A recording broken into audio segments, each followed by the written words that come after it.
Good morning USA Canada Anand ന്യൂസിലേക്ക് സ്വാഗതം. US-ലെ വിദേശികൾക്ക് പണി വരുന്നു. ചാർലി കിർക്കിന്റെ മരണത്തെ പ്രശംസിക്കുകയോ ന്യായീകരിക്കുകയോ നിസ്സാരവൽക്കരിക്കുകയോ ചെയ്യുന്നതായി കണക്കാക്കപ്പെടുന്ന അമേരിക്കയിലെ വിദേശികൾക്കെതിരെ നടപടിയെടുക്കുമെന്ന് ഡെപ്യൂട്ടി സ്റ്റേറ്റ് സെക്രട്ടറി ക്രിസ്റ്റഫർ ലാൻഡൌ മുന്നറിയിപ്പ് നൽകി.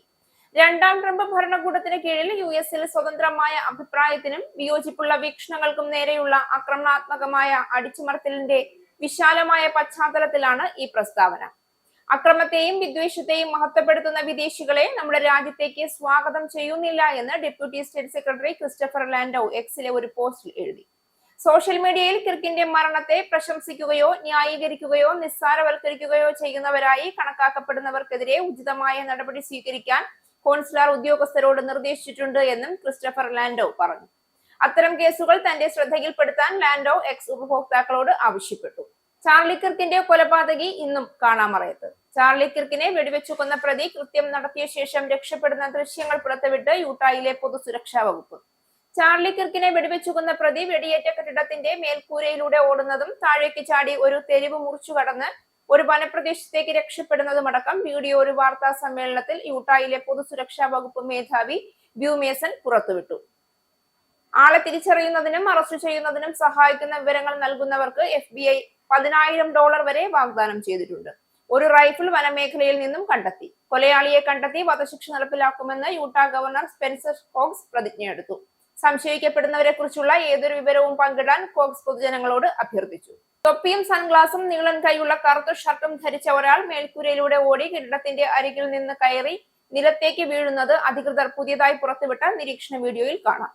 ഒരു വെടിയുതിർത്ത ശേഷം പ്രതി വനപ്രദേശത്തേക്ക് ഓടിപ്പോയതായി കരുതപ്പെടുന്നു.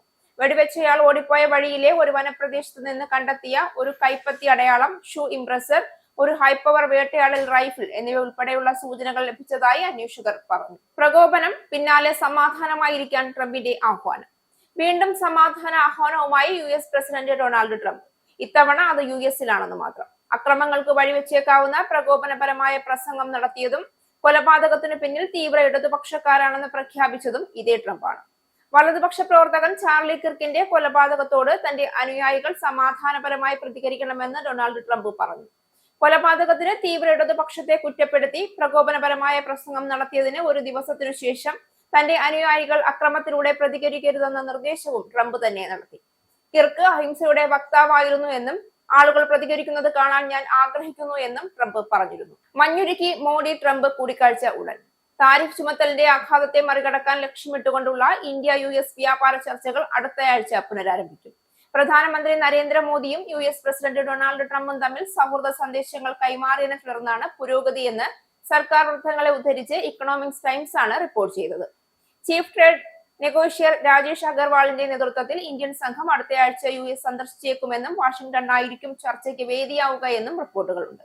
പ്രധാനമന്ത്രി മോദി US-ഉമായുള്ള പങ്കാളിത്തത്തെ വിലമതിക്കുന്നുവെന്നും പ്രസിഡന്റ് ട്രംപുമായി എപ്പോഴും നല്ല വ്യക്തിപരമായ ബന്ധം നിലനിർത്തിയിട്ടുണ്ടെന്നും വിദേശകാര്യമന്ത്രി S ജയശങ്കർ അറിയിച്ചു. ഇന്ത്യയുമായുള്ള വ്യാപാര തർക്കങ്ങൾ പരിഹരിക്കുമെന്ന് പറഞ്ഞ ഡൊണാൾഡ് ട്രംപ് ചർച്ചകൾ തുടരാനുള്ള സന്നദ്ധത അറിയിച്ചതിനോട് പ്രധാനമന്ത്രി നരേന്ദ്രമോദി ഊഷ്മളമായാണ് പ്രതികരിച്ചത്. പ്രമേഹത്തിന് ഇനി എലി ലില്ലി മതി, വെഗോവി പിന്നിലേക്ക്. ഫാർമസ്യൂട്ടിക്കൽ മേഖല US താരിഫുകളുടെ ഭീഷണി നേരിടുന്നതിന്റെ ഫലമായി ശരീരഭാരം കുറയ്ക്കുന്നതിനും പ്രമേഹത്തിനുമുള്ള വെഗോവി, ഒസംപിക് എന്നീ മരുന്നുകളുടെ പങ്കാളികളായ ഡാനിഷ് നിർമ്മാതാക്കളായ നോർഡിക്സ് 9,000 ജോലികൾ വെട്ടിക്കുറയ്ക്കും. അവരുടെ US എതിരാളിയായ എലി ലില്ലിയുടെ കടുത്ത മത്സരം വീണ്ടും വർദ്ധിച്ചതാണ് കാരണം. 5,000 തൊഴിൽ നഷ്ടങ്ങളും അവരുടെ മാതൃരാജ്യമായ ഡെൻമാർക്കിലായിരിക്കുമെന്ന് മരുന്ന് നിർമ്മാതാവ് പറഞ്ഞു. 78,400 പേരടങ്ങുന്ന ആഗോള ജീവനക്കാരുടെ 11% പേരെ പിരിച്ചുവിടാനുള്ള നോവ നോർഡിക്സിന്റെ തീരുമാനം, പുതിയ ചീഫ് എക്സിക്യൂട്ടീവ് മൈക്ക് ഡൌസാറിന്റെ പ്രഖ്യാപനം കമ്പനിയെ പുനരുജ്ജീവിപ്പിക്കാനുള്ള ശ്രമത്തിന്റെ ഭാഗമാണ്. എലി ലില്ലിയുടെ മൗഞ്ചാരോ ജാമ്പുകളും ജനറ്റിക് മരുന്നുകളും നിർമ്മാതാക്കളുടെ വില കുറഞ്ഞ പതിപ്പുകളും കാരണം അവരുടെ ബ്ലോക്ക് ബസ്റ്റർ ഇഞ്ചക്ഷൻ വെഗോവിയുടെ വിൽപ്പന കുത്തനെ കുറഞ്ഞു. അതേസമയം ചെലവ് കുറയ്ക്കുന്നതിനെ നിക്ഷേപകർ സ്വീകരിച്ചതോടെ ബുധനാഴ്ച ഉച്ചയോടെ ഓഹരി വില 2.1% വർദ്ധിച്ചു. അയൽപക്കക്കാരനെ സ്നേഹിക്കാത്ത കാനഡ. അയൽപക്കങ്ങളിൽ സുരക്ഷിതത്വം അനുഭവപ്പെടുന്നില്ല എന്ന് പകുതിയിലധികം കനേഡിയന്മാരും അഭിപ്രായപ്പെട്ടതായി സർവേ കണ്ടെത്തി. ലെഗർ നടത്തിയ സർവേ പ്രകാരം രാജ്യത്തെ പകുതിയിലധികം പേരും പറയുന്നത് തങ്ങളുടെ അയൽപക്കങ്ങളിൽ സുരക്ഷിതത്വം തോന്നുന്നില്ല എന്നാണ്. നുഴഞ്ഞുകയറ്റക്കാരിൽ നിന്ന് തങ്ങളുടെ വീടിനെ സംരക്ഷിക്കാൻ തങ്ങൾക്ക് അവകാശമുണ്ട് എന്ന് കനേഡിയന്മാരിൽ ഭൂരിഭാഗം പേരും കരുതുന്നു. സർവേയിൽ പ്രതികരിച്ചവരിൽ 87% പേരും നുഴഞ്ഞുകയറ്റക്കാർക്കെതിരെ ഉണ്ടാകുന്ന ന്യായമായ ബലപ്രയോഗത്തെ അനുകൂലിക്കുന്നവരാണ്. അതിക്രമിച്ചു കയറുന്നവരെ സ്വയം പ്രതിരോധിക്കാൻ പൗരന്മാർക്ക് അവകാശമുണ്ട് എന്ന് വിശ്വസിക്കുന്നവരുടെ എണ്ണം 92% ഉയർന്നു.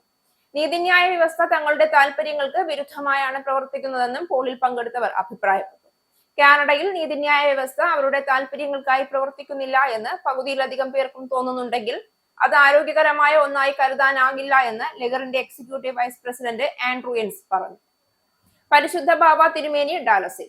മലങ്കര ഓർത്തഡോക്സ് സഭയുടെ പ്രധാന മേലധ്യക്ഷനും മലങ്കര മെത്രാപ്പൊലീത്തയും കിഴക്കിന്റെ കത്തോലിക്കയുമായ പരിശുദ്ധ ബസേലിയോസ് മാർത്തോമ മാത്യൂസ് ദിദിയൻ കത്തോലിക്ക ബാവ സെപ്റ്റംബർ 13 മുതൽ ഡാലസിലെ വിവിധ ദേവാലയങ്ങളിൽ അപ്പോസ്തലീക സന്ദർശനം നടത്തും.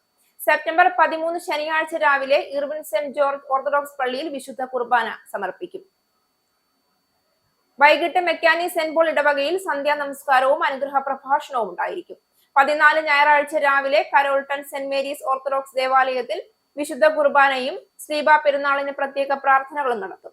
ഞായറാഴ്ച വൈകിട്ട് സെന്റ് ജെയിംസ് ഓർത്തഡോക്സ് മിഷൻ ദേവാലയത്തിൽ സ്വീകരണവും തുടർന്ന് സന്ധ്യാ നമസ്കാരവും നടത്തുന്നതാണ്. 15-ാം തീയതി തിങ്കളാഴ്ച വൈകിട്ട് ഡാലസിലെ ഓർത്തഡോക്സ് വൈദികരുടെ സംഗമത്തെ അഭിസംബോധന ചെയ്യും.